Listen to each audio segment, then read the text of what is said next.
taking the 20th off under council business just because that's Friday. That was council. Okay. So I don't know if you want to just mention it verbally or just let it come. I will. Okay.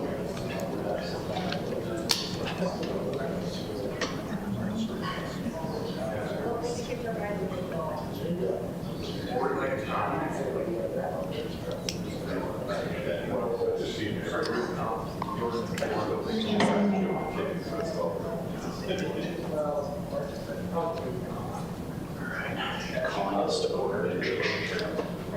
It's the name of the fellow sitting next to Mike. There's a Calling to order.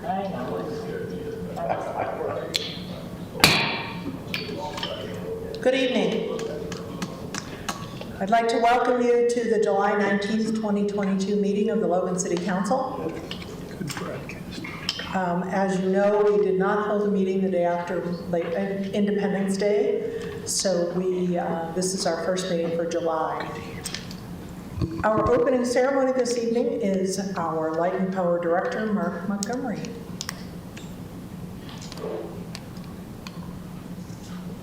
And then if you would lead us in the pledge when you are finished. I will. I'm just going to offer an opening prayer. Okay. Our Heavenly Father, we're grateful for the opportunity to come before Thee this evening. We're thankful to serve in the capacities which we serve and for the opportunity to serve the good people of Logan City. We ask that Thou will guide and direct us in our decisions and thoughts, and we ask these things in the name of Jesus Christ. Amen. Amen. If you'll stand and join me in the Pledge of Allegiance. I pledge allegiance to the flag of the United States of America and to the republic for which it stands, one nation under God, indivisible, with liberty and justice for all.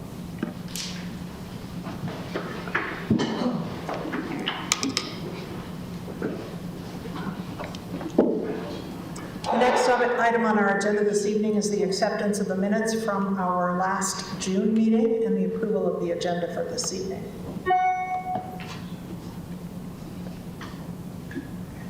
Which side's going to go first this meeting? I was looking in your direction. I move for approval of minutes and acceptance of the agenda. Second. I always second it, so. It's been moved and seconded. Is there any further discussion? All those in favor, please say aye. Aye. Any opposed? Motion carries. Our regular meeting schedule is the first and third Tuesdays at 5:30 p.m. Our next meeting is August 2nd, 2022. August already? Yes, August already. Back to school sale. Yeah, thanks for the reminder. School starts the 18th of August for kids. I was pretty surprised. And now is our opportunity for questions and comments for the mayor and or for the council from the community. If you have any questions or comments that are not otherwise on the agenda, please come forward, state your name, and take 3 minutes or less. Seeing no one, I'll bring it back to the council. We'll go to the mayor and staff reports. All right, we have one new appointment to the Historic Preservation Commission. We have been rotating some of those terms, and Andrea McCullough has accepted the assignment of serving on the Historic Preservation Commission. She was going to be here tonight, and if so, I would have introduced her, but I do not see her so far, so we will ask the council members to ratify her board appointment. She has some great experience with historic preservation, historic projects. I think Yeah, she just at the old Chamber of Commerce building, right? Mm-hmm. I've known Andrew for quite a while, and I would support ratification of Andrea McCullough. Is there a second? I'll second it. It's been moved and seconded. All those in favor, please say aye. Aye. Any opposed? Motion carries. Great, thank you very much. I will let Andrea know. The second item is I just wanted to recognize our Logan City Police Department. They received the Best of Northern Utah Award for the Best Police Department for 2022, and we appreciate their efforts and just wanted to recognize them. And then one quick item that is not on the agenda, you may have noticed out in the lobby, there was a table set up by USU Extension. They have a water check program, and they're willing to help people assess their water usage and learn about how they can reduce that. They'll do this with individuals, so we just want to let you know. Can I add to that a Yes. little bit? I believe this is graduate students in the College of Engineering, and they are using the water check program to assess your water usage before and after the water check program. So they're actually attaching something to your water meter that you get to keep forever and ever and assess your own usage later.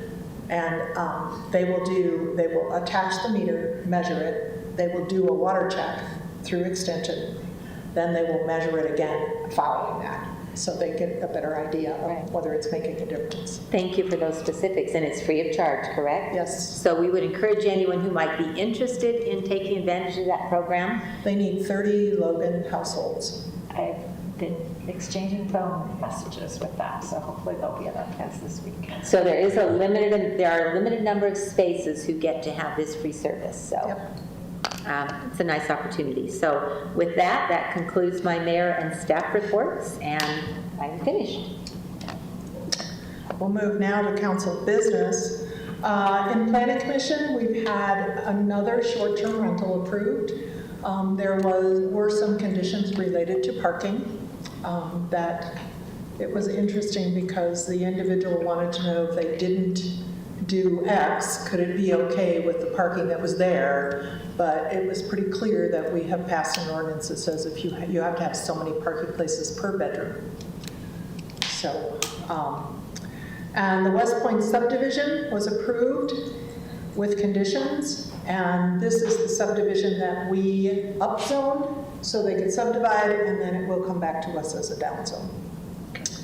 And they also had a public hearing on the new mixed-use amendment.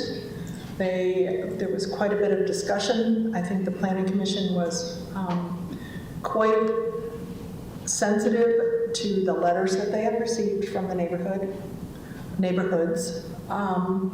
And they discussed that at length and decided they would continue it for 2 weeks before they wanted to have some further discussion. They weren't ready to make a decision based on what they had heard so far.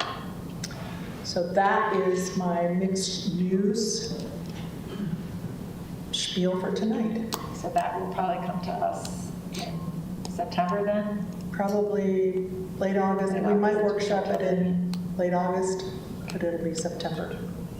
Could I just comment on that West Point? That's a project that we could have easily stonewalled. We could have easily not done it, but a creative solution was made. It facilitated them. No damage was done, so I compliment you. But it had to be from them. They had to initiate it, so it worked. But the creation of the pathway, I think we all kind of worked. Right. So, I agree with you. I'm going to go one thing out of order, just to let you know that on Thursday at the environmental building out by the dump, we will be holding a joint council meeting with the Cache County Council. That will be at 5:30 p.m. People are welcome to attend. No decisions are made in those meetings, but either the county council or Logan City can request a meeting with the other one just to talk out some issues. So that's what we'll be doing. And now we'll move on to item B. I promised long ago that we would talk about winter parking when it was not winter. And I believe that this week qualifies. So there's no doubt it's not winter.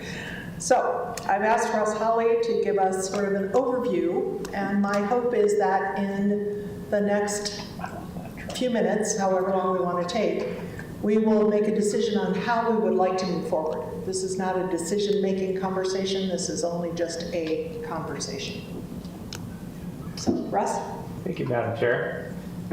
So just some quick history. In the 1970s, I didn't pull the exact dates, one early 70s, one late 70s, we had some parking ordinances dealing with winter regulations. In 2007, the city actually eliminated winter parking, and then 1 year later, it was reinstated in 2008. Any under particular two- reason for that? It was a combination of snow removal being more challenging and regulating occupancy and over occupancy, Damaged vehicles. liability, damaged vehicles, yep. Okay. And then in 2016, we adopted our current regulation. It added some additional regulation as well as provided some clarifiers on how to implement and enforce the ordinance. Here's a quick summary of our current ordinance. So no parking between midnight and 6 a.m. between November 15th and March 15th each year. Standard on-street parking regulations still apply, so you can't park red curbs, in front of fire hydrants, etc. Some properties throughout the city may become eligible for a winter parking permit, which would allow a car to park legally overnight during those winter months. The criteria to be eligible are the property has to be built before 1968. And 1968 is key because that's when the city first adopted parking requirements for a new home or for a new duplex. Parking was required 68 and beyond.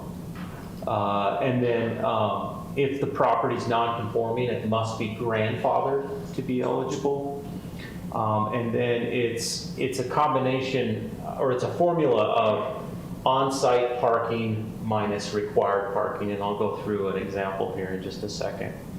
Every year, typically holidays, or sometimes there's special occasions, they can be granted temporary permits, or enforcement is typically lifted for, Thanksgiving and Christmas. And then the on-street parking is still limited to the 21-hour limitation. So, That's summer and winter, yes, yep. during the day, whatever, okay. So property owners can fill out an application and submit it to community development, where we will review and analyze the property and determine whether or not they're eligible, and if so, how many permits they are eligible for. Permits are $75 a piece, and they must be renewed every year. Do they limit liability on the behalf of the city with respect to damage? I believe so, yes. There's some language in there that talks about possible damage, et cetera. Okay. Can you explain what it means by must be grandfathered? Yeah, so grandfathered means that it's legally existing non-conforming. So let's say someone built a duplex in 1952 in the Adams Park neighborhood, and in 1952, the zoning allowed a duplex to be constructed. They had the right acreage, etc. They built that property legally, and then over time, it was downzoned to single family or to a zone that no longer allows a duplex. So grandfathering is just simply certifying or recognizing that it was legally established. Some properties are not grandfathered. That means they illegally converted without the proper permits, without the proper zoning. And those are either denied grandfathering or they're just non-conforming and not legal. But still excuse- existing. Sorry? Well, I was going to ask the Madam Chair, what did you refer to in with regard to damage? Is that for snowplow? Right, well, Kimber referenced the fact that one of the reasons we have winter parking ordinances and walk cars off the street is because of potential damage by snowplows Okay, all to right. cars. Thank you. So here's an example from the Adams neighborhood where you have a home on a small lot and there's just not a lot of physical space to park cars. And so in this case, we'll go through the criteria. So, and these are just hypotheticals as you understand how we review each property, okay? So this property was built before 1968. It is a grandfathered legal duplex. So that would mean 4 parking stalls are required. 2 parking stalls per unit is the requirement, okay? But this property only has space for 2 parking stalls. There's enough room in the garage for car number 1, and there's enough room in the driveway for car number 2.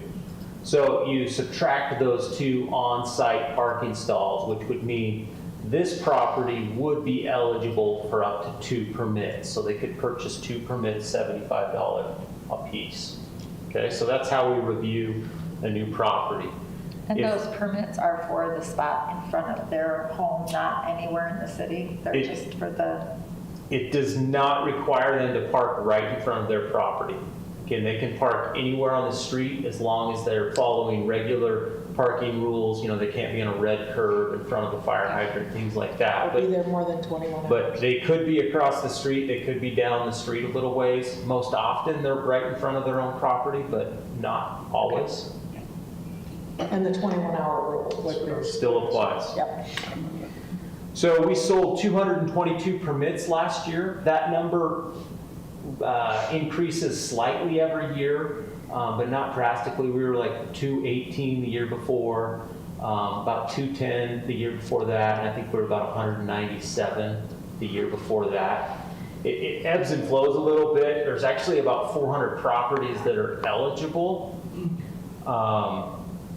but sometimes they don't come in and purchase permits even though they're eligible. Or they may be eligible for 2 permits, but they only need 1, so they buy 1. But we sold 222 permits last year. As you can see, the lion's share of that number is in the Adams neighborhood, 197. 11 in Ellis for number, and Wilson round out the top 3. Some of these neighborhoods are newer, like Bridger. There's not very many properties in Bridger that are built before 1968, so they're automatically ineligible. Same for Woodruff and most of Woodruff, so. And just one thing I might add here, the police department has recently changed parking software, and they now have, it's more computer driven, and they have the ability to tie parking permits to certain addresses. So if you wanted to specify that, I mean, the property owner, you know, has to go in and register an address, so indeed it is tied. And if you have anything else to add, Chief, you can certainly do that. Yeah. So we do have some capacity just recently that we haven't had in the past. We're actually starting into that right now with the students, but have hoped to wait a year to include overnight parking, snow-related parking. So this year we'll probably issue physical permits and hope to include that in our software program perhaps the following year.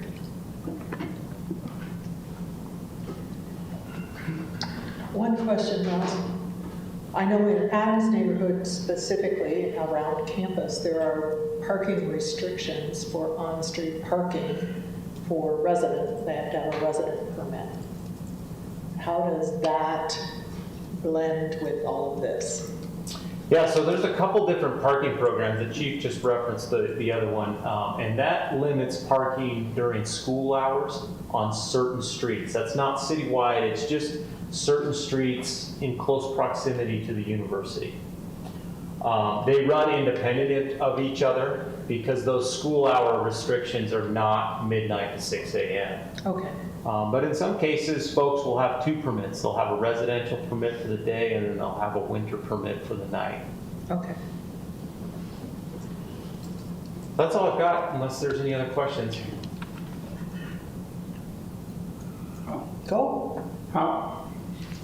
So we had the regulation, then we got rid of it, then we reinstated it. So how is the current regulation working? Are the neighbors, is everybody upset? Yeah, that answer depends on who you ask, right? I think the snowplow drivers are pretty happy about it. You know, I feel like they want fewer cars on the street so that they can do their job more effectively. Some folks are probably not happy with it for various reasons, but that all depends on who you ask, I think. But the purpose of it is for snow removal. It's not other management situations. And I know we've gotten letters from people that have questioned why can't it just be no parking when there's Snow. snow predicted or snow on the ground? Because a lot of other communities have no parking except, and you know, Yeah. so that people have brought that up, and I think that's why we had it on our agendas, because last winter we had a series of emails where people questioned, why can't we loosen the restrictions? Because when there's not snow, why can't I park on the street? So, That's actually what we changed it to in '07. It wasn't just an absolute repeal, it was you can park in the street except, and I think it was within 24 hours of a snowfall, but the problem was it was impossible to regulate. And it wasn't a year later, it was like 3 or 4 months later. We repealed it. Yep. Repealed the repeal and reinstated the parking, so. I will still tell you that I have a concern because I know that the road department put up signs on my street that say, no parking this block, tow away zone. And they were up there for 2 weeks before they chip sealed the road. And they had to tow 6 cars away in my block. Only 6. That's good. But I mean, it was there. It's like we have the we attempt to, it's very hard to say, well, you have to pay attention to when it snows because they're going to say, well, I was out of town. So how was I supposed to know it was going to snow? So I will say that in defense of what we do now. But our point tonight is to decide whether we want to discuss it further or whether we're happy with what we have or if we want to change it. So I'm willing to accept any and all suggestions or more conversation. Are there other viable options out there that we have found in other communities that actually work, and how do they make them work? Well, I can tell you in Denver, you park in the street and you take your chances, and if they plow you in, that's just too bad. So that's all I know about that. well, and I talked to a council member down in Provo, because Provo does not have parking restrictions. They can't park, and one of the concerns that community faces is then the snow gets built up and slips and falls happen, and you know, so then once the snow settles, then it's really hard to remove it. But again, being a university town, she said there's certainly areas where they need that street parking, and for them to go back to no street parking would be probably pretty impossible because it's become the pattern. So, Well, I don't think it's the pattern yet here, no. but So the road crews are happy with this regulation, and it clears the majority of the curbs. And you do have the head of the streets department here, if you would Yeah, I like was him gonna to come ask. up and ask him any direct questions. This is Hart Wybrow, who's the manager of the streets department. Where am I going? Right here? yes. Okay. Hello, Hart. How are you? Fine, thanks. How are you? To your comment, road crews, I think the road crews are happy because they take pride in what they do. They want to keep the streets clear, and that makes the majority of people happy that are traveling through town. I think we could get the travel lanes clean without having cars off the road, but you know, if you're pulling out your driveway, then you have to back over that rick of snow, which causes issues, and then once it gets driven on, it's nearly impossible to remove. So I think the decision just needs to be, you know, what kind of level of service do we want to offer our citizens? The road crews will be happy with whatever, you know, we ask them to do and what they're expected, but it is a pride in what they do. I think they like to keep the streets black, and that's what they've done for years and years, and so that's what they're used to. So, you know, a car gets left out there, you've probably all seen it, you plow around it. When you move that plow, everything in there kind of shifts out of there, and sometimes it gets left right in front of a driveway, and then we get calls to have to go clean it out. But you know, that might affect one or two individuals versus several that need to park. I don't know, but you know, the intent is to keep our streets safe so the traveling public can get from point A to point B. So however we can do that, we'll do it. Any specific questions? So currently we have, it's 4 months, right? We're, November 15th through March. November. have we ever had it shorter than that? We opened short. We've had it longer than that, but not usually shorter than that. We've had it November 1st to April 1st. So we did shorten it a month. It'd be interesting to look at statistics and see how many plowing events we have That's what it is before, now. Yeah. like say December 1st and, you know, Yeah, and it, after March 1st. I mean, because there's a lot of times we'll get snow, but it just melts off so fast. It's like, do you even need to send the crews out? right, yeah, exactly. And we try to watch that. I mean, last year we installed some equipment so we can kind of watch temperature of the road, because that dictates whether it's going to freeze over or not. Yeah. So you're right. I mean, you might get 2 inches, but it's gone before anybody's traveling. So at that point, we could maybe push it back to maybe December 1st to March 1st, you know, we could like eliminate a month if we're not having any snow events that really are impacting our snow removal. So Sure, yeah. that would be worth, I think that'd be worth taking a look at. And I do, I mean, if it helps, I do track that when we go out and you know, accumulations, things like that. So it's not very inclusive. Last couple of years is all I've got. 2 weeks on the front, 2 weeks on the back end don't seem like a lot, but it adds up to a month. I mean, Sure. it's a big difference. Yeah, But if we're not really having those snow events during that time, and I mean, it happens every now and then, but, you know. October of last year, we were We having hope a that snow we- event. But it melted off like that day, you know, it was gone the We next hope, day. Yeah. and then there was just branches everywhere. Yeah, we were just plowing branches. Yeah, it was pretty branches. But, you know, it's like in November, we usually have a snow event, but it's usually the ground's not cold enough for it to stick around for very long. It's not a big deal if we have We have to want go to around a have few lots cars. of at snow that point. events in November, early December. Come on. Like they want to I was talking about, you know, like my Do you not have some recollection sticks of that how you long put on it your sticks feet? around and then it melts off. And, you know, so if we have to go around a few vehicles to start the season off with, And then we'll have a winter just like a few years ago where there was mountains of snow, snow. that's coming this year. And I think maybe Paul has a comment to make. He was sitting patiently listening to us. I just feel like somebody ought to be ornery. So I'm here. Oh, yay. You asked if the street crews are happy, and one extreme is having no restrictions. So I would present the other one of having no permits, and that there is no on-street parking in the winter. That would make street crews happy. But we are certainly, we've made this system work. It's been, it presents more pain while clearing the streets, but it's probably worth it, But I especially in the also neighborhoods that need it. Right. So I just wanted to present the other extreme. There might be a significant advantage to the chief's opportunity to identify by residents. That way you would have people more clustered than scattered. And if the snow got pushed into their own driveway, they'd realize why. It's because their car is parked in front of their house. Yeah. Not somebody else's car parked yeah. in front of their That house. makes, I like it tied to their own residents. So I think that might not make the road crews happier, but it might make it less onerous when you push snow in someone's driveway.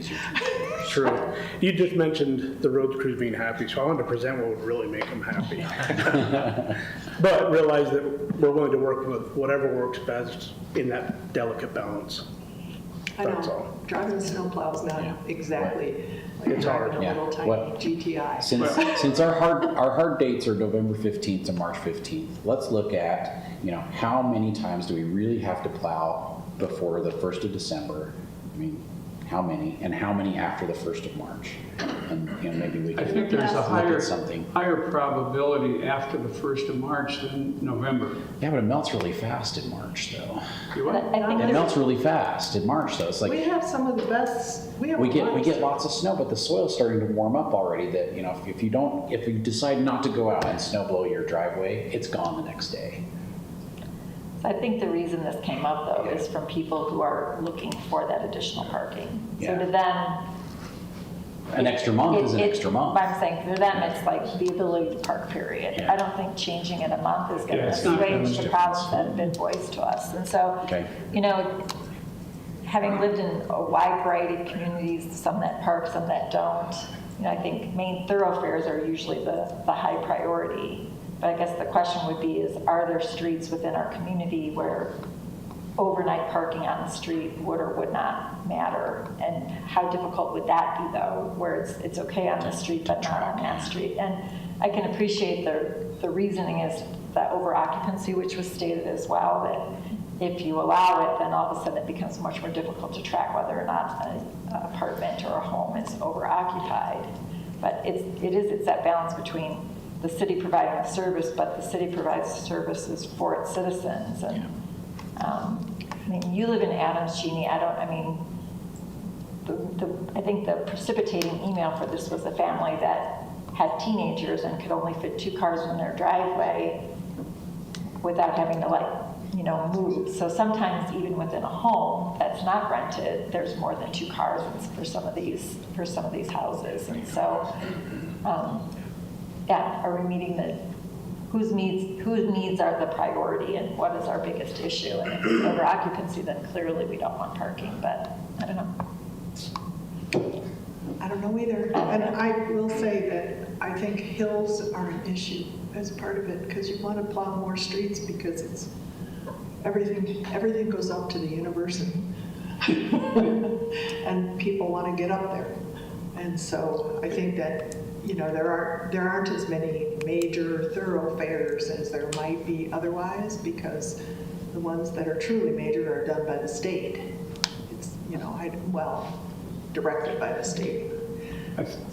Just my opinion, I think we're better served by having the regulations and having those streets cleared. To get those ice mounds, once they drive on them, once they don't clear them, it's impossible to move. It's dangerous. I've seen people with wheelchairs and other incapacities trying to get through these types of things. So I would support having, whether it's a week one way or the other, Mark, I'm not sure that matters, but to keep the regulations. So over occupancy is kind of a secondary issue, and this is a way to maybe limit over occupancy. That's what you said. But it's really only the winter, because you can over occupy and park in the street for spring, summer, and fall. Yeah. But a thought that we haven't talked about is it doesn't always snow between midnight and 6 a.m. I mean, sometimes it snows during the day. And so there's cars out there during the day, and they're going to struggle during the day. Some cities employ parking strategies that say you can only park on the east side of the street for this week, and then the west side for that week, 24/7. So that the cars are always going to be out of the way regardless of the snowstorm timing. Sometimes that might be effective. You could look at a hierarchy where you cannot park on a collector, you can park on a neighborhood. So there's other strategies that may make plow drivers more happy. I don't know, talk to Paul about that, but one point is it doesn't always snow between midnight and 6 a.m. Yeah. But that's when the plow trucks usually go out. Yeah, but the plow does go out at early morning. And that's part of the reason why you would have the overnight, because they do plow in the night. We'll plow whenever it's needed. Our big barrage to clear the streets is more often early morning, Yeah. but we will plow any time of day that it's needed. But that's like our pre-planned, okay, let's get after it. We'll start at 3 a.m. and go for it, or 2 a.m., whatever's needed. Yeah. Could you talk about the plowing strategy in terms of how do you prioritize? Because I've heard that bus routes are prioritized over other streets. Is that true or false? Yes, that's true. In our website, we do list the priorities. So Mountain Road, 6th West, 14th, we do prioritize those. So typically in a snowstorm, if we get more than 2 inches, or if it looks like it will accumulate up to 2 inches or ice, then we'll dispatch a driver for each route, and they'll hit the priorities in the route. So it's divided up into 5 different sections of the city. So there are priorities, yes. So, how would you like to proceed with alternatives? Are you happy with what we have? I would be open to shortening the restriction to December 1st. Shortening the time, but keeping the restrictions. Yes. Okay, Mark, what about you? I'm open to looking at options. I don't mind. There's always newer and better ways, so I'm open to looking at this some more. You've already stated? Open to looking at other alternatives. Okay, what sort of alternatives would you like to look at? So this is that tricky thing, because I think, we're here to serve our, the citizens as well. So how do you know what people really want and need versus just the squeaky wheel, right? Well, the non-squeaky wheel is happy theoretically. Right. In theory. That's what I said, Yeah. theoretically. So, Because if we're going to proceed in the discussion, we need to have some direction so that poor Russ is not wandering in the wilderness and poor Paul is not wandering in the wilderness. how about if we ponder this and in 2 weeks bring it back, and those of us who think that other options should we look at come back with maybe some ideas of what we think makes sense to potentially look at. And in the meantime, people in our community can email us or call us and let us know Okay, how they feel about it as well. And then in 2 weeks, we can decide if any of those options even look like they would make sense. We can talk to Public Works about it. We can talk And to then the we police can- about it. then we can proceed through a process should we decide to Try change it. to change it. But up until now, even in 2 weeks, it's just a Just a conversation. conversation. Sounds that good. okay? Sounds good. All right, Teresa, will you put that on the 16th, please? Thank you, Russ. Thanks, Russ. Thanks, you guys, for being here. Even though I know you have to be here for something else. Okay. And we're 3 minutes ahead. Oh my gosh, even though we had a conversation. All right, we're going to move down to our action items. And our first action item is only a public hearing. It is not a decision by the council. And Mr. Odd is going to share with us what the priorities are for COG funds. Yes, and I apologize, I'm losing my voice, so I'll try to talk loud. So every year we have the COG application process. So what is COG? COG is the Cache County Council of Governments. It is made up of all the mayors of our community, so Mayor Gaines sits on this council. And a brief history, back in 2007, the voters of Cache County approved a 0.25% sales tax countywide, and this generates income each year for us to do regionally significant transportation projects. And this is separate from CMPO. Yes, it's the same administrators kind of staff the COG, but yes, it is a separate board from And so the CMPO. funding source is totally different. Yes, this one solely comes from the county sales tax that was imposed. CMPO is other fund sources. Thank you. Each year, obviously, as our sales tax grows, this fund grows. So this year, they're looking at about just under $7 million will go back into the community for transportation projects. To apply and receive these funds, you have to meet the requirements of the Transportation Fund Manual that the COG board sets. And a recent change to this is that we have to have a public hearing for any project to receive funds. They allow the regular CIP budget process to count for that, but we felt it was good practice to bring it to another public hearing, specifically saying these are the projects we'd like to apply for this year.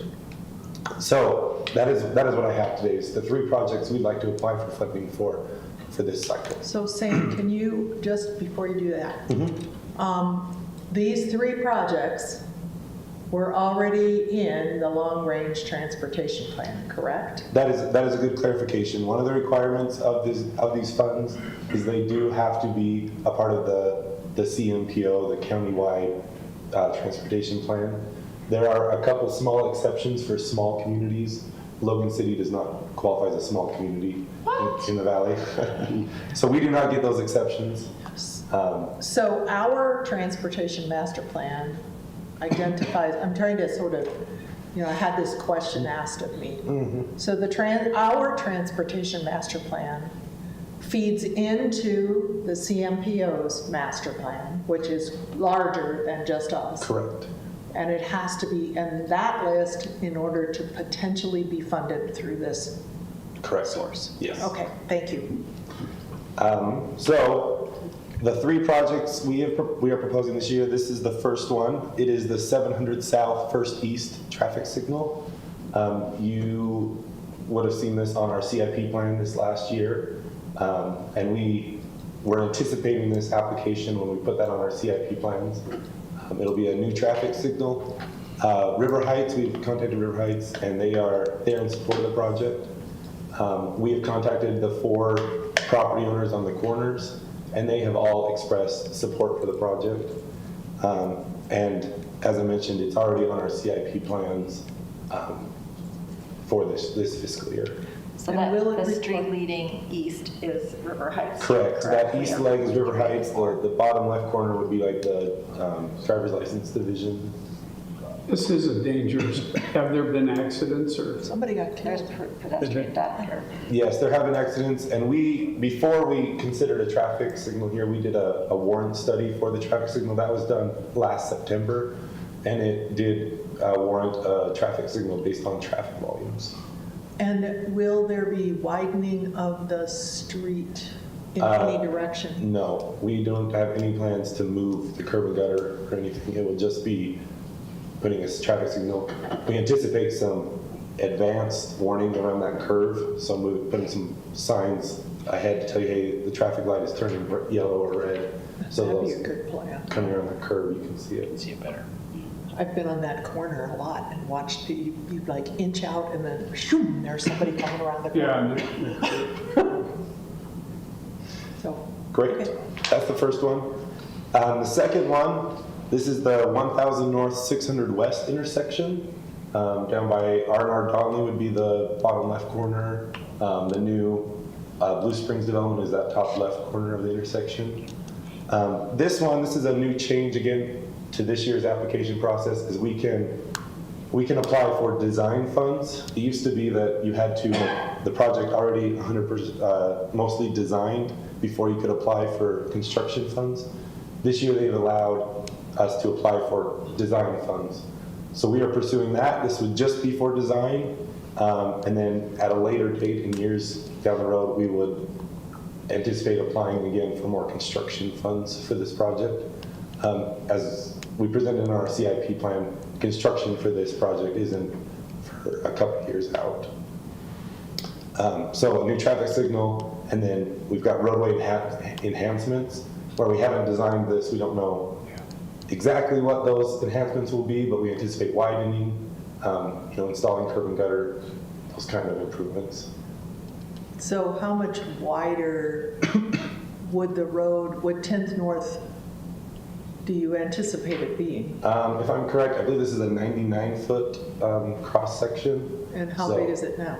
I don't know how wide it is now, like 60. Picture 1400 We're north negotiating about road. minus the railroad Hard crossing. negotiation. But 1400 North goes smaller across 6th West. It And would be similar to 1400 north, I would anticipate. yeah, similar size with minus the railroad problems. Well, there are railroad problems just a little bit to the east. Yes, we hope that is Hopefully that'll fixed be by the resolved by time then. we go to this. this is general. So that would require property acquisition. Yes, and that, again, will be a later phase. Right now, we just want money to plan it, design it, so we can know what property, what construction we need. Okay. This is the tip of the iceberg for this project. Yeah, I think there's been some questions on how do they participate in the tip so they don't get hit by the iceberg. Yes, that is a good question. You're so poetic. Well, he started it. The last project is not going to be sponsored by Logan City. North Logan City has approached us, and they are going to apply for this project and have asked Logan City to show their support because some of the project resides in Logan City. So we would help with our portion and support their application. This would be on 200 East from about 1350 North to 1800 North. Again, that's about 80% in North Logan City, 20% in Logan City. It will be, this is a design again for design and right-of-way. So they're gonna ask for some money for right-of-way purchases as well to widen 200 East, add in the turn lane improvements that are needed at 1400 North, 2nd East, as well as North Logan is planning a traffic signal at 1600 North, 200 East. That'd be the north side of the North Walmart. So you're talking about the middle of Culver's, Yeah, about, it's from Culver's property north, correct. and they want to widen that road? So when Culver's came in as a part of that, their approval, the Public Works, we actually purchased property from Culver's. We own it. It's landscaped right now for Culver's for a turn lane. There's also a big electric pole on it. Yes, so that traffic signal will have to be modified. So we've already purchased the property from Culver's. It'll just be some reconstruction of that to add that right turn lane that's missing right now. And they want to make a left turn lane into Walmart, right? I would hope so, because that's like a Mess. hellhole. I met with North Logan City this morning to talk about that, and again, we don't have perfect plans because we haven't designed it yet, but those are the exact concerns we're hoping to address, yes. And so they're going to also widen it, the roundabouts up there? It will be to the roundabout, so the roundabout will stay, it'll just be up to the approach layer of the roundabout. Okay. Yeah, that goes up to 18th. Yes. So, those are the 3 projects we'd like to apply for. Again, we don't need a formal vote or anything from City Council. We would like your, thumbs up that these are projects you support, but we do need to have a public hearing for any public comment on these. Can you explain to me how people can participate in the tip of the iceberg before they get hit by the whole thing? I know right now the CMPO is working, they just hired a consultant to do their regional transportation master plan. So that would be a great way to get involved in these regional projects.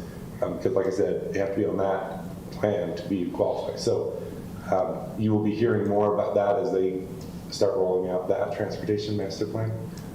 That would probably be the most effective way. for these But I projects. do think the concern expressed, at least to me, was that if you're asking for design funds, they have no idea what it's going to look like. So how do they participate in the going to look like part? I think, so we have as part of the COG process, there's public meetings to talk about those fundings. So talking to the members of the COG board if you have concerns, but also talking to, reach out to us. I mean, we're the sponsoring department. So if there are direct concerns you have with design, we want to involve the community in these designs. So yeah, please reach out to the Public Works Department and we can hear your concerns and address them. Okay, thank you. So if there are no further questions, Nope. this is a public hearing. If there are any members of the public who wish to speak to any of these projects, please come forward.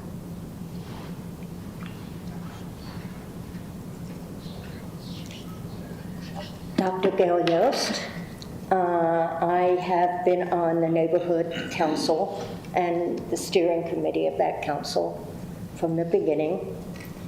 And I know we've had some neighbors down that way towards 7th South who've been very concerned about the CMPO plans for not just first east, but going east from there, what's going to happen, because the CMPO has been interested in changing even some of second east.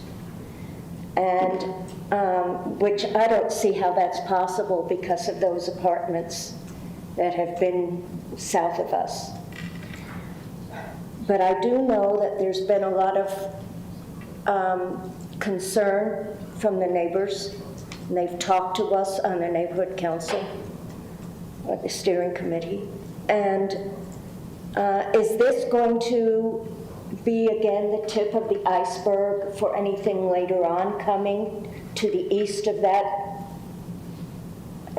you know of? Have you heard any discussion about any changes to second east or anything east of that? So you are correct that the CMPO plan does show a connection from second east to first east at the Logan River.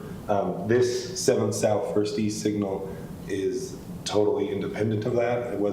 It's not a part of a future phase of that. I know River Heights is ultimately in control of that property right now, and their city council is hearing these concerns right now.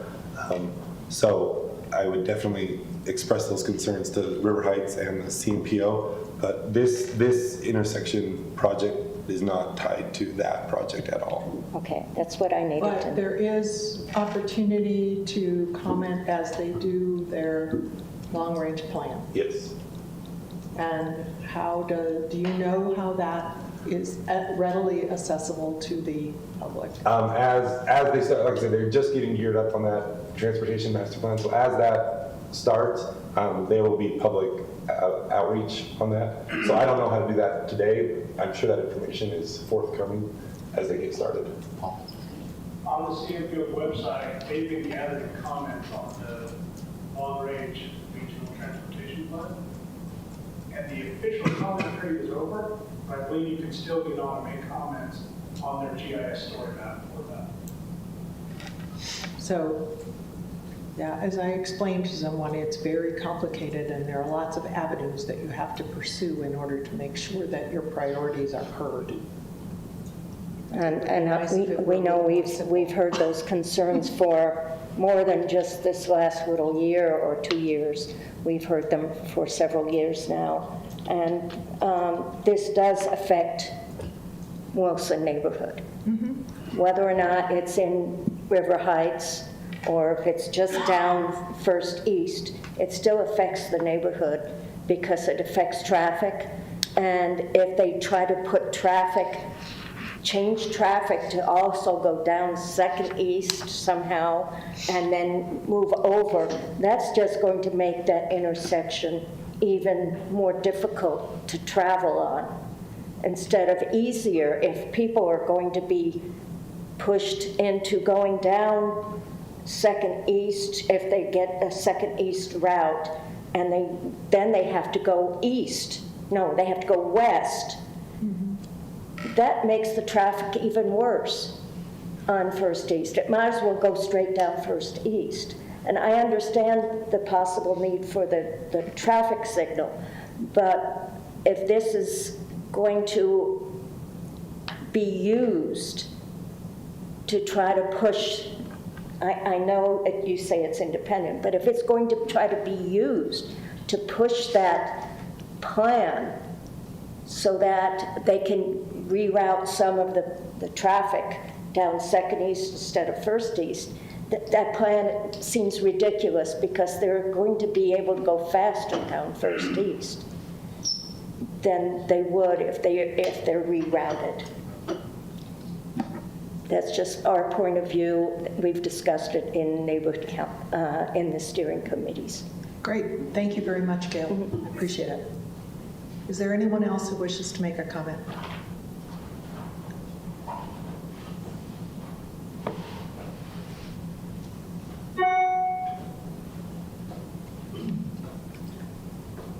Hi, I'm Josh Molitor from Logan.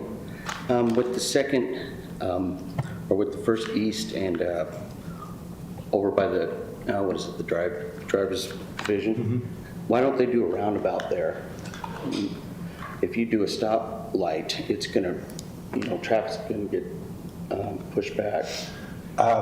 We definitely considered a roundabout. We saw a more immediate need with the fatality of recently to do something sooner. A roundabout is more expensive, and frankly, we didn't have the means to put that in. And once we did the Warren study, it was determined that a traffic light would best meet the needs of the immediate intersection. Does that include rush hour traffic? Yes. Because of those companies that, you know, a lot of people are driving through? Correct. Because traffic coming down from River Heights, there's not a whole lot of traffic coming down there. And so if traffic going north and south gets backed up, I mean, I drive that all the time. And I know the concerns about, you know, that intersection, but there's not a whole lot coming, you know, traveling from east to west. But there is from north to south and south to north. So it just doesn't seem like a stoplight would be sensible there. We want to keep the traffic going. Well, I also People- think that there's concern for pedestrians. Yeah, and those can be, you know, there's ways to do that. And I mean, with the other roundabouts in the city, you've been able to do that fairly well. I mean, the blinking lights with, you know, where they hit the button and are able to travel. People, I haven't heard of any accidents yet of somebody getting hit, but I mean, those seem to be doing their job. No, you're right. Roundabouts are great solutions, and we definitely looked at it. For roundabouts to function at their best, they actually need all legs to have about an equal amount of traffic. So that's actually one of the reasons it's not as great here, is because having two sides that don't get a lot of traffic is one of the roundabouts' downsides, actually. And would the stoplight have a sensor? So again, it kind of controls. So if there's no traffic going east and west, then the flow can continue north and south. Yes, all of our traffic lights have sensors to optimize for the flow. Yeah, they don't work too well. So trying to get across Main Street's hard, so. I understand that. Yes. Thank you for your comments. Anyone else? We'll close the public hearing. And we'll move on to item number 2. Thank you very much. I hope your voice gets better. Thanks. Do you want thumbs up? Yes, thank Or you, is Sam. that already done? Do we need a thumbs up? No. Okay. Mark already gave one. And Tom did. Tom did too. Yeah, Tom did. Okay, well, I was looking over there, so I couldn't see you. I see Tom first. So. Well, these are So, strong. our second public hearing is Rich Anderson with a budget adjustment. One item to consider a grant from the state to purchase materials in Spanish for our library. Any questions? I'm sure the Hispanic community appreciates the funding for this type of resources at the library. I would think so. This is a public hearing. If there are any members of the public who wish to speak to this, please come forward. Seeing no one, I'll bring it back to the council. Karen, you give this a thumbs up? Free money is always a thumbs up, come on. This is a no-brainer, so I'm going to vote yes. Yes. That's a motion. All right, that's a motion. Oh, okay. It's been moved and seconded. All those in favor, please say aye. Aye. Any opposed? We'll move on to our third public hearing. Mike? Too bad you're not asking for free money, Mike, and you would get an automatic yes. Something in the life is free. Just like that. This is a ordinance 22-15. It's a request for a disconnect. The MPI group is requesting to move the city boundary between Logan City and Nibley City from this line to this line. It's about 11 acres. Dibley has obviously services in that area, we don't, so it doesn't seem like there's any issues. Anybody have any questions? Mike was very thorough in our last workshop, so thank you, Mike. So this was a request from Maloof, correct? Yes. Pardon me? From Maloof. MPI. Oh, yes, yeah. Well, I think that's Maloof, isn't it? Yeah. It's listed as MPI group. Okay. Official name. Aloof. Maloof People Incorporated, I don't know. Yeah, that's what it is. Mattress Pillow Incorporated. There you go. I don't know. Mike is being proper in his He's being very proper. his title of The company. Property ownership. So, this is a public hearing. If there are any members of the public who wish to speak to this, please come forward. You're losing a little bit of Logan City. Okay, don't say anybody, bring it back to the council. Given that we cannot provide service to this area, I would recommend approval of ordinance 22-15. Is there a second? Second. It's been moved and seconded. Is there any further discussion? All those in favor, please say aye. Aye. Any opposed? Motion carries. Mr. Montgomery. Bringing us good news. I'm not bringing you free money, though. And you're not giving away property. so- I'm not giving away property. Just to refresh the council on this project, last fall, you did approve a transaction schedule. I think the cost of the solar project was $23 and change per megawatt hour. And like everything else in the world today, its costs have gone up, deliveries have gone down, schedules slip. So this new transaction schedule, restated transaction schedule for the steel solar project, which is located over in Plymouth, near Plymouth, Utah. I think it was $23 and change. Now it's gone to $34.66 per megawatt hour. Also, I can't remember what the original commercial operation date was, but it's been slipped a little bit to be no earlier than September of 23 and no later than June of 2024. And we recommend to approve the new transaction schedule, even though costs have gone up considerably. It's so difficult to get into a project that has the ability to have a transmission service agreement with Rocky Mountain Power, and these guys have all that kind of tied away. So it's more money. It's not going to be here as soon as we wanted it. And, but There's no better option. there's not much better options out there. So, in fact, that's going to be the story of I'm glad we didn't have this conversation about the nuclear power plant. About costs going up there, I'm pretty sure. well, you know, Much more difficult conversation. people seem to be tolerant of costs increases on renewables, but we're seeing that amongst all resources. So it's just the way it is. And I'll- So is this, if we agree to this, is it sort of set for the remainder of the project? Yeah, I think they're far enough along that they feel like, because they've gotten delivery of panels and equipment, and so they have a firmer idea of when the commercial operation date will be, and also a firmer idea of their costs so that they can give the cost per megawatt hour. And I will say this, $34.66 per megawatt hour is a 25-year flat. There's no escalation built into that, so that's Okay. kind of nice. Of course, the other one was too. It is a good deal then. Yeah, it's not It's bad. still a good deal. In today's world, that's a pretty good price on a solar project. Any other questions for Mark? This doesn't come with any battery, any storage. No.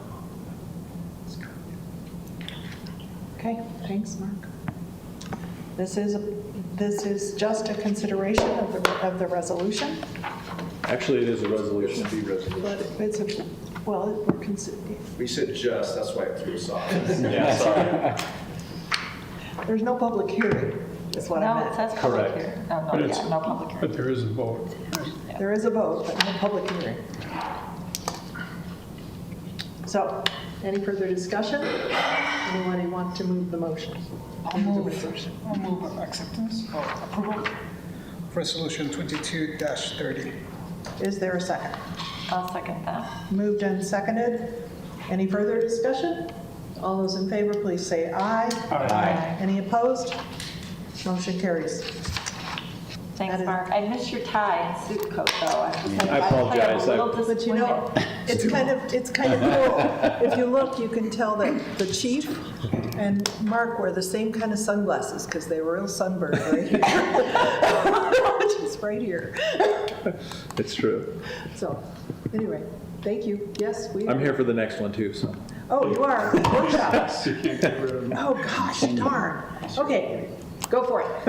This one's more complicated. I think, well, it Little is, bit. but it isn't. Our connection fees are based on covering our costs to supply a certain amount of equipment, manpower, as new businesses or homes are connected up to our system. And as you know, costs have just absolutely gone through the roof. And I've sent out a kind of a justification, if you will, of what our costs looked like a few years ago and what they are today. And overall, our costs are up 62%. So we recommend an increase of 60% on connection fees across the board. What this doesn't show is our transformer costs are up 100 to 200%. We think that's a bubble. We think that they don't want the work, so they're like, if you want the transformer, it's going to cost you this much, so go ahead and order it. And we're fortunate that we have enough in inventory that we think we can stave that off for a little while for certain sizes of transformers. So that may change if transformer costs never come down. We'll have to come back and do something different, but for now, this is what we recommend to help cover our costs for those connections. How many connections are you doing a year? I don't know the answer to that. A lot. I mean, And is that same fee applied if you have to have your meter replaced? no, once you're connected, we'll replace meters. If they break down or if they go bad, we'll replace those. And of course, right now we're in the middle of a complete meter change out throughout the city, so that's not costing anybody anything. We're just doing that for upgrades. Kicks and giggles? Pardon? Kicks and giggles? Well, that's not what my lineman would say. Yeah, I was gonna say. Okay. Any questions? You got off easy. Thank you. Emily? Where is Emily? I have a presentation very quickly. Would you like me to pull it up, or I can talk to you? It doesn't.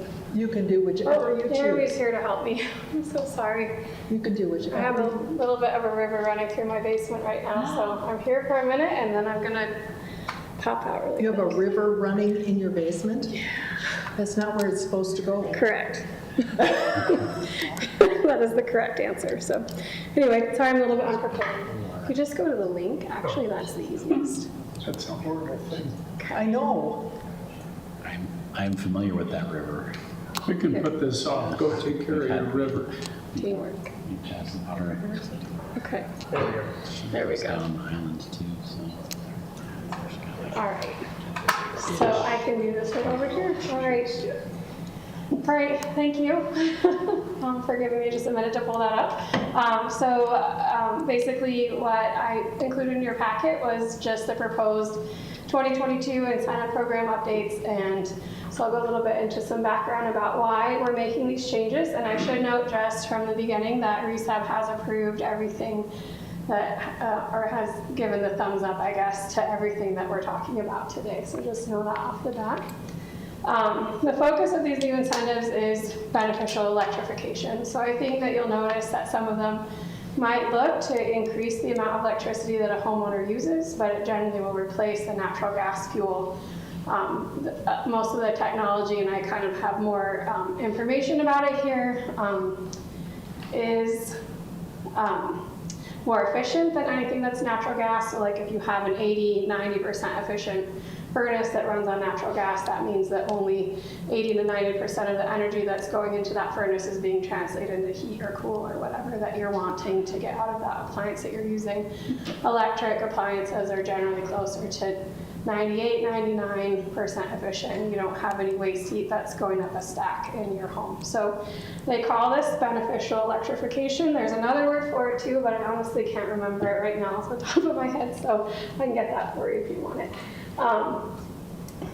Essentially, and I just sort of explained this, it replaces a direct fossil fuel use with electricity in a way that reduces overall emissions and energy costs. So if people transfer to some of these newer technology, it reduces emissions here locally in our community, right? So you're not putting waste natural gas or carbon emissions up your exhaust in your home. It also improves indoor air quality. I was enlightened the other day about the harms to your health of cooking on a gas stove in your home. It was a little bit of a disappointing moment for me because I do appreciate a gas stove. I'll have to think about changing that, but they've noted that natural gas appliances can cause poor air quality within your home as well, even if they're vented properly. And like I said, even though it might look like there's an increase in electricity, it uses less overall. It also, and I don't really know how to explain this kind of like explicitly, I guess, but I've read that it sort of balances the power load just because it's all always on power and it's not switching back and forth from natural gas to electricity, especially for HVAC. So the changes is for residential incentives only, and historically these have been pretty underutilized incentive programs. We did have quite a bit of utilization when the state was running some additional so they could piggyback on each other, right? And that was from the Obama presidency during the recession to buy energy efficient appliances like washing machines and whatnot. At that point in time, we were doing hundreds of residential incentives, but they kind of dropped off. They're kind of underutilized. So hopefully, if we give it a fresh look, maybe we'll get some better takers on it. Basically, the few changes are that smart thermostats would go from $25 incentive to $50 incentive, and then the SEER 15 air conditioning incentive would expire when they no longer can be manufactured in 2023. I guess they'll be able to sell their remaining stock of those, but SEER 15 will be the minimum efficiency going into all new homes once they don't have stock anymore. They can't manufacture any new ones. And then you can see there's quite a variety of new incentives, and the incentives range from $100 or $200 for kind of smaller measures, and they go up for things like large HVAC remodels. There are lots of terms and conditions that we would use around this, and I did spare you those details, and I can provide them to you if you would like in the future. As far as what they're replacing, what they can go to, it's kind of just, it's a lot of technical details that I didn't know that we wanted to discuss today. And this is just a lot of words on a page, but that's kind of an overview of what these different technologies do. And part of this was because if you had any questions, I wanted to make sure that I had some notes here, because sometimes I'm not an HVAC person, so sometimes it gets a little bit over my head, but then also I can provide this to you if you'd like to get more information about any of the technologies that we're promoting today or through our incentive program. So is a heat pump dryer, I'm going to ask you that question. Yeah. Is a heat pump dryer the same as a ventless dryer? I don't think so. It could be though. See, this is where I'm not the expert on this. Right. You do not have to vent a heat pump dryer, and essentially it has an evaporator in it, so it pulls the moisture and heat out of your clothing, and then, anyway, this is where I'm not a technical expert. So it's a heat change, right? So it takes the heat that it's using for the moisture and cycles it through something and then reuses that heat to keep drying your clothes. I've seen one, but that's the extent of it. But the person that has it really appreciates the technology, and it's in a second level of their home. They have European style, so they're smaller, and they're in the closet in the second level of their home, and they're able to do that because it doesn't have to be vented. So it's kind of... Yeah, I think it's a ventless dryer. It could be. I There don't are think... little ventless dryers that aren't this technology that are not very user-friendly, like they don't really dry. Yeah. This really dries. The old ventless ones, the moisture never really quite got out of them. Yeah, and I want to say they left kind of like, you gotta have them in a waterproof space because they You had to have would vents. puddle, and these Have the door vented. So who makes these? Honestly, you can go buy one at Home Depot today, or order one. I should say order. I shouldn't say that anything's available at any store, right? Sorry, I don't mean to. No, that's okay. But no, I'm conversation. thinking about it. I don't think that they're similar, and I think ventless didn't take off because of the problematic nature of it, but these are very popular in other countries. So Emily, how did you come up with the amounts of the rebates? I spoke with a gentleman that is over the rebate programs at Rocky Mountain Power. Okay, so these are similar to theirs. So I will take zero credit that I did not reinvent the wheel. On some of them that are a little more specific, we did just sort of an average. We looked at, in the case of things that Rocky Mountain Power may not incentivize, we took averages of what other similar climate locations would pay for something like that. How much latitude do you have? I mean, the ideas here are good, but for example, whole house fan, you said through the attic. I don't have an attic. So can we do things in a way that pulls air through the house, not the attic? That would be a question for an HVAC professional, but it could be that there's, I mean, you probably have some sort of space between your roof and your, yeah, I'm not sure on that one. So the But then you question, wouldn't really, well, who judges that something is valid? Is it you, or do you have technical stuff? the homeowner would consult with an HVAC company, and in your case, they may decide that's not a viable technology and you wouldn't move forward with that. Okay. I'm not sure if that's something that can be done in walls or, you know, whatnot, honestly, although it puts a hole to the attic or outside, so you probably wouldn't want to do that. Well, it would work. I would put it through the ceiling and pull the air through. And obviously, I did a calculation today. 25 minutes, it could evacuate all the heated air in my house with cool air. I could do it at 6 o'clock in the morning. So, yeah, it's a good technology. I want to say they do like 3 to 6 changes per hour in a home. So if you think about opening your windows and pulling in 65-degree air, it would replace all the air in your home, including your attic, in an hour, 3 to 6 times. You need the fan because we don't have wind at 6 in the morning. I mean, yeah. And they work because we get so cool in the evening. This is not a technology that would be as popular, say, in Salt Lake or St. George area. So they have heat pump heaters? They do. So they have heat pump heaters that are both just electric, and then there's some concern like with the temperatures, like them not being able to cool or heat effectively at very low temperatures, and I guess they only work one direction, so you're either on heat or cool and not flexible, but they have dual fuel heat pumps now that really will work with that lower temperature range, and then they're flippable just with your thermostat, kind of like if you have a traditional HVAC system. So. Okay. Or the HVAC system that we're more used to, I should say. Okay. I don't know if it's traditional. And then like mini splits or ductless heat pumps are popular if you're do additions, or like at my house, our basement never gets above 65 degrees. We could have used a mini split in our upstairs and it would have been a lot more efficient and not much more to install either. So when I talked to the Rocky Mountain Power gentleman, he indicated that these are very popular incentives in the Salt Lake area, and they spend billions on incentives for homeowners to do the changeover in that service territory, and that they really just don't see a lot of use of these kinds of incentives up in our area. So hopefully it's maybe something that's up and coming. So this is for replacement, not for new construction? Yes, and that is actually a good segue to the final slide.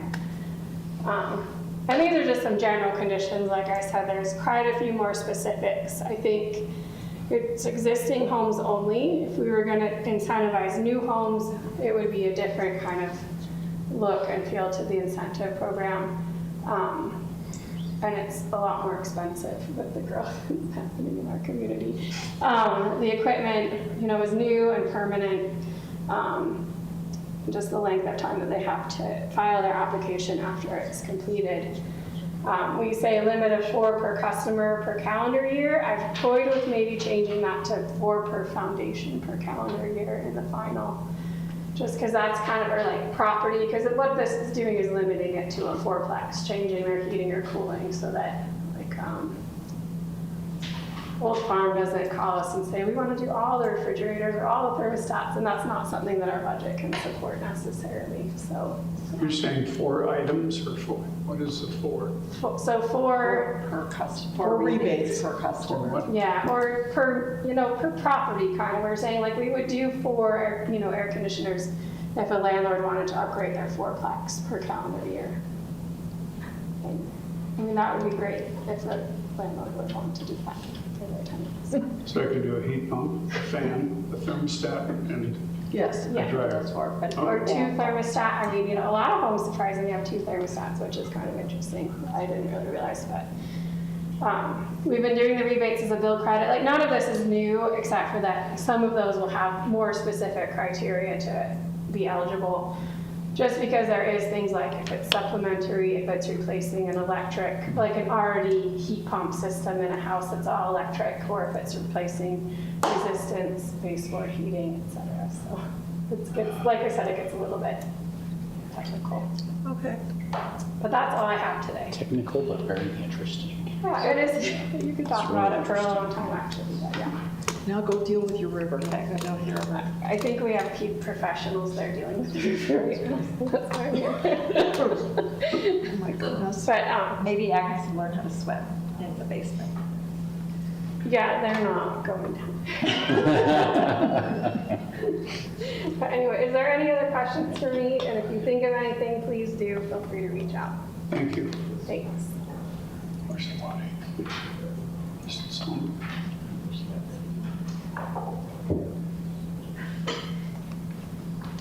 Mike, you're up for the next 2.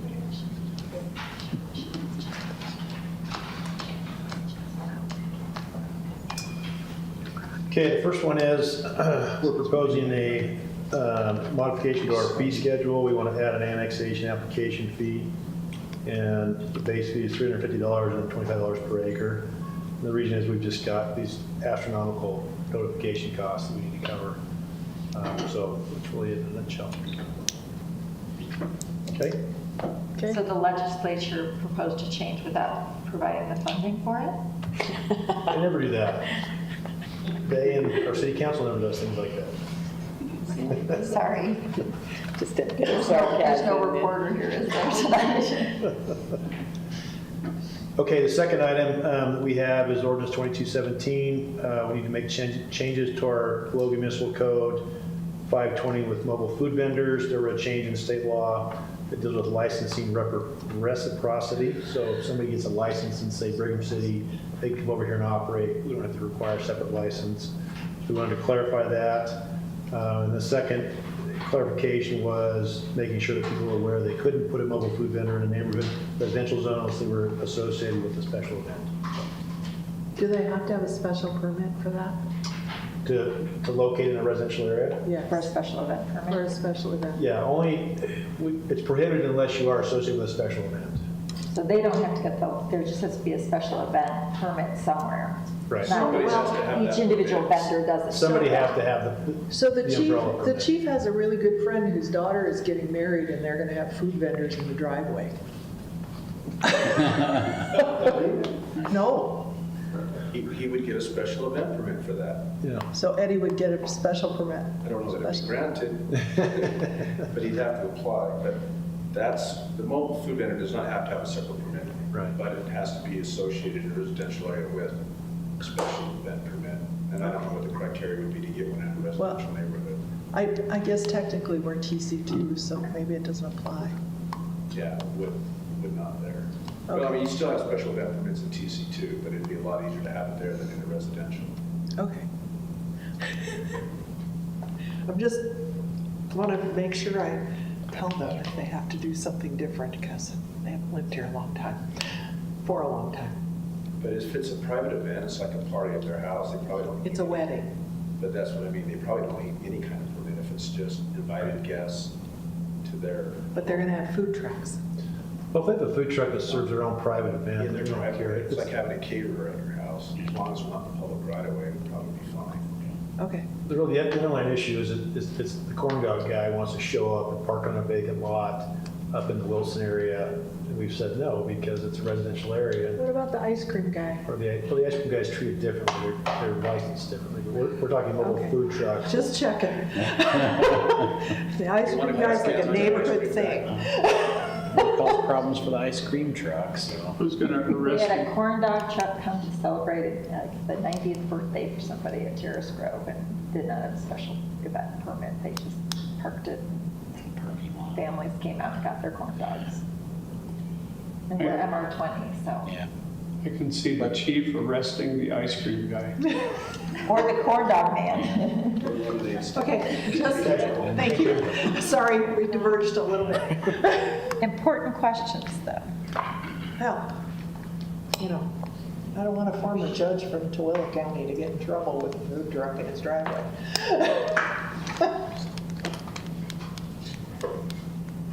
Okay, Russ. Okay, this is a rezone request for the property located at, excuse me, 364 South Main Street. It's a former motel. The request is to rezone from the current land use or current zone of commercial to TC1. The applicant was at the Planning Commission meeting, Keith Warburton. They are transitioning from a nightly motel use to a long-term On the main use. floor.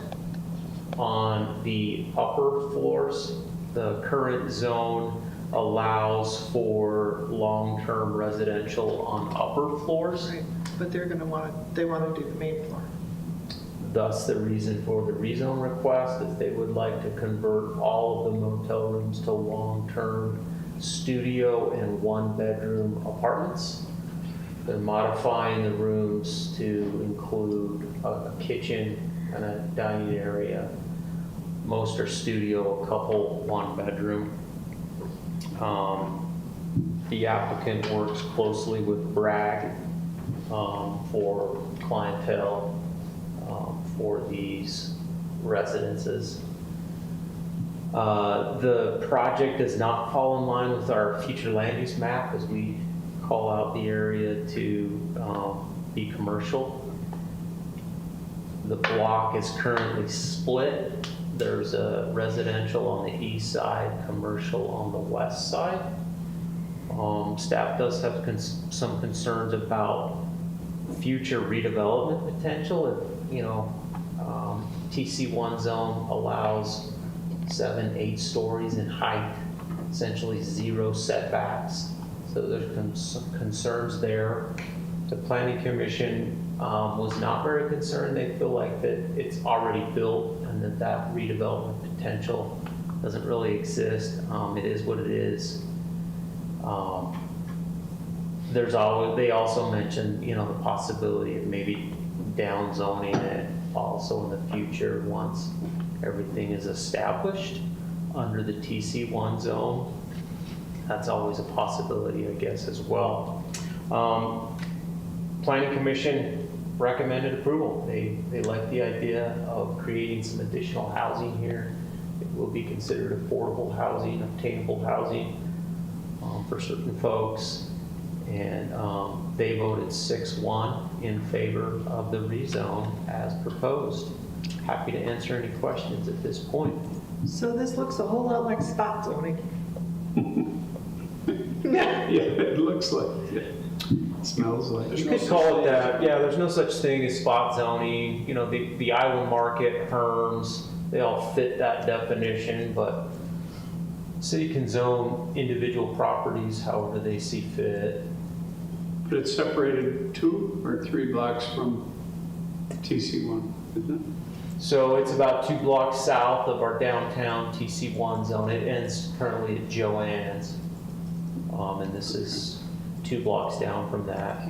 Farther south, there's some mixed use, you know, the Riverwoods areas of mixed use, which is kind of a step up in intensity that allows a little bit taller buildings and so on. But the TC1 zone though will require a commercial component, correct? At least But the some. office counts for that. Yes, thank you. I failed to mention that. The TC1 zone requires the first 50 feet of the building to be commercial. So it will have to be some sort of office or retail on the first 50 feet. The applicant is aware of that, will comply with that. As somebody involved with the local homeless coordinating council, I think this is a really important thing for us to do for our city, despite reservations one might have about changing zoning.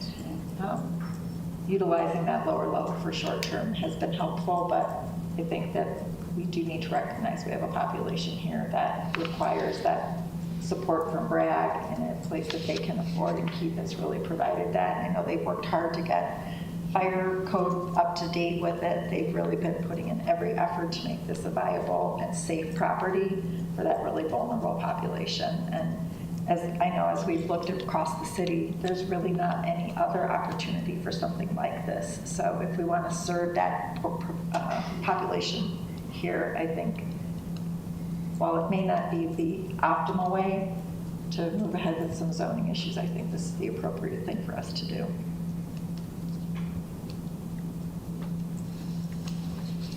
I agree that the concept is needed and they're working hard at it. I really worry about sticking a TC1 zone in the middle of a whole bunch of commercial.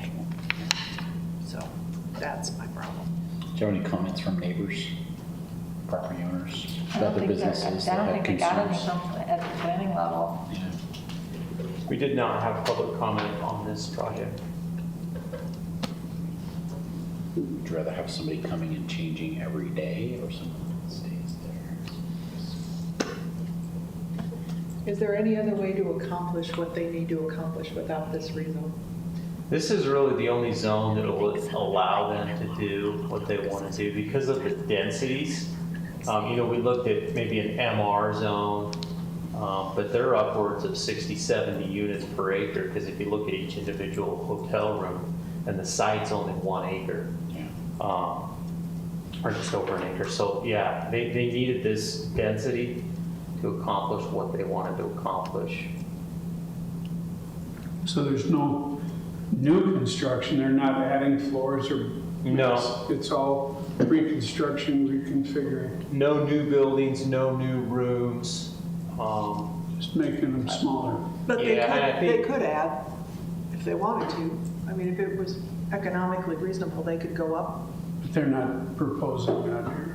No. But they wouldn't have to come back and say we're going to do that. Yeah.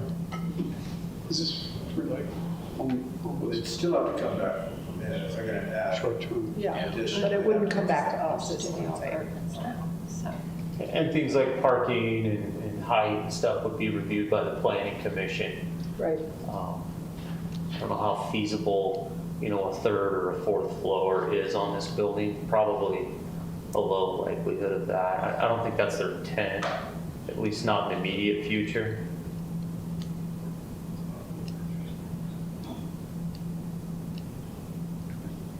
Well, anybody else have any other concerns, questions, comments? We'll be seeing this in 2 weeks. Right now. Thanks, Russ. Welcome. Last but not least, Rich. A whole bunch of grants and reimbursements to consider. $500 of a donation for youth sports program for jerseys, I believe. $560 donations toward the cruise, and these are funds. These are the remaining funds we received back in 2020 toward this year's cruising. $560. $10,000 for a library grant from the state of Utah. $128,021 RAPS population split funds to be used for various projects. $140,000 in RAPS funds for the Willow Park Sports Complex. $209,000 of RAPS funds for the 200 South Woodruff Neighborhood Park. $50,000 in RAPS funds for the Logan River Bridge at Trapper Park. $26,500 for a fire department grant for mental wellness. $8,600 for advertising. These are advertising revenue received for a specific purpose. I believe it's buying scorecards at the golf course. $85,000 drug task force grant, $15,000 for emergency management supplies, $4,000 for, these are also grants from the police department for asset forfeiture, and $40,000 from Cigna for health and wellness. So all of those are grants. Any questions? No. Okay. And those all add up properly? I'm sure there are no mathematical errors whatsoever. We'll go on to 2231. So previously, we brought to council the request to appropriate SLRF funds, ARPA funds, whatever you want to call them. These are the grant funds we received from the federal government for COVID response. We appropriated those funds. 3.6 million of those, or sorry, 3.8 million of those we allocated toward the water storage tank. We thought this was a great project. We still do think it's a great project. However, there are a couple of complications.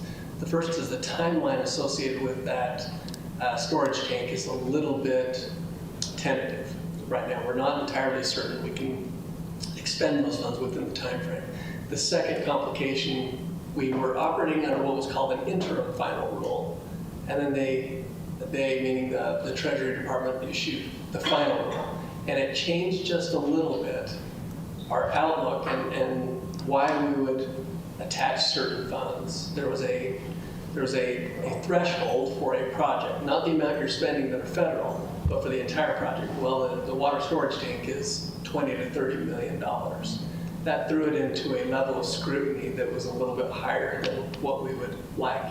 Some other federal requirements kicked in place. So, because of that, we would like to adjust reallocate these funds toward a different water and sewer project. It would be sewer lines. It's what we would call the east-west sewer line project. We have sewer lines going up 4th North. We have sewer lines coming down up 4th North to the east, and we have sewer lines coming down 2nd North to the west. We're not exactly sure how much we can accomplish with 3.8 million, but we'd like to appropriate toward that project. It is the next highest and most critical project within the water department. And so we request council approval to reallocate those funds from the water tank project to the east-west sewer line. First for design, secondly toward construction, which we anticipate will happen in about a year. How do they connect? Hopefully. What's that? How do they connect?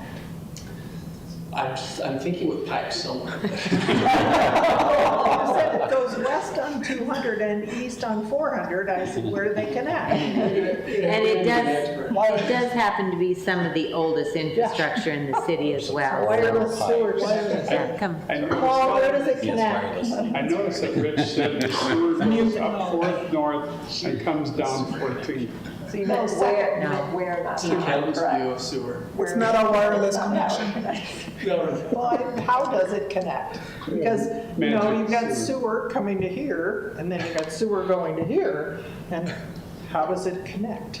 This is not an independent sewer line, it's part of our sewer system. Oh, okay. These are just the stretches we've identified for these funds. Oh, so there's no east-west sewer line. Well, there's east and then there's west.